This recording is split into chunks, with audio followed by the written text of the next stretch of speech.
Résolument engagé dans la structuration et la restructuration de ces organes de base et intermédiaires depuis le début de l'année 2024, la force montante congolaise poursuit ses opérations dans le département du Kwilu après s'être intervenue à Brazzaville et sur l'île Mbamou. Conduite par Mariam Obonzo Nzonga, la délégation nationale a tenu ce 20 septembre une réunion préparatoire visant à poser les bases de ce que devait être cette opération dans le département du Kwilu.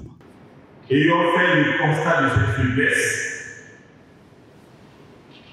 l'exercice d'aujourd'hui consiste à faire de sorte que, plutôt que de commencer au niveau intermédiaire, que nous commençons au niveau de base pour structurer, parce que ça n'a jamais été fait.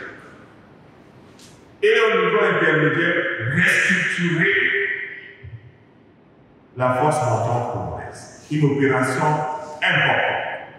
Dans son discours d'orientation, le secrétaire permanent chargé de la jeunesse du Parti congolais du travail a également insisté sur l'importance d'une structuration de qualité qui devrait refléter l'ossature même du Parti congolais du travail dans cette fédération. La force montante congolaise existe comme union catégorielle du Parti congolais du travail. Donc, les forces du Parti congolais du travail, la structuration du Parti congolais du travail devait être celle également de la force montante. La structuration et la restructuration des organes de base et intermédiaires de la FMC dans le département du Kwilu doivent obéir à la triptyque unité, cohésion et discipline, des conditions essentielles pour une réussite totale, selon Vadim Osdemvouba, premier secrétaire de la force montante congolaise. Nous voilà ici, dans le département du Kwilu, pour redonner un souffle nouveau, une inspiration nouvelle, une impulsion nouvelle en restructurant nos organes intermédiaires et de base. Mes très chers camarades, pour y parvenir, il nous faudra nous concentrer sur l'essentiel. Je pense là à trois valeurs: l'unité, la cohésion et la discipline, qui mis ensemble constituent une trinité de valeurs qui représente la colonne vertébrale de notre action.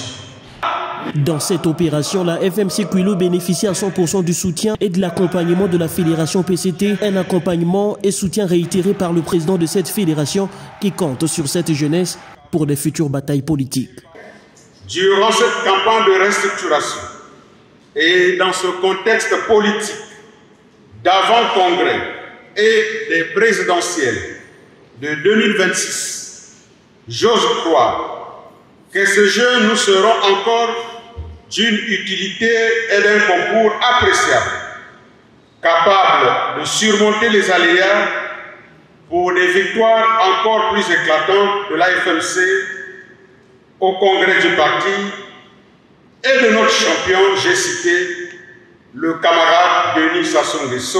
Avec le soutien de la fédération PCT Kwilu, les orientations claires du secrétaire permanent chargé de la jeunesse du parti, sans oublier les exhortations du premier secrétaire, la FMC Kwilu s'est dit prête pour lancer la structuration et restructuration de ces organes intermédiaires et de base dans les prochains jours.